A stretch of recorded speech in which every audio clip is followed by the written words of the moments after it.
কবিতা খোঁচা উল্লাস, কলমে সেলিম আলতাফ, কণ্ঠে আমি বিপ্লব কুমার মণ্ডল হেম।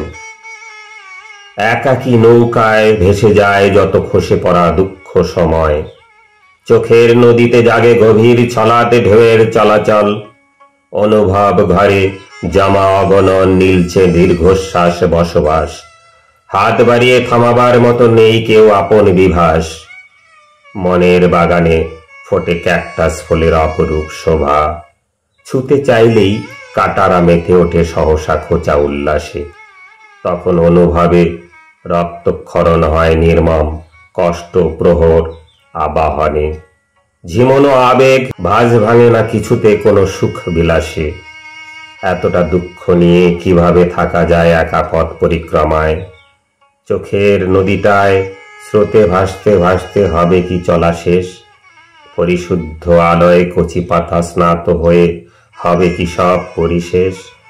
ভাবনা জগতের আন্দোলিত সমুদ্রে আশ্রে পড়ে প্রবলতায়, আবার প্রশান্তিতে দেখা হবে কি অহনার সকালকে বিশালতায়।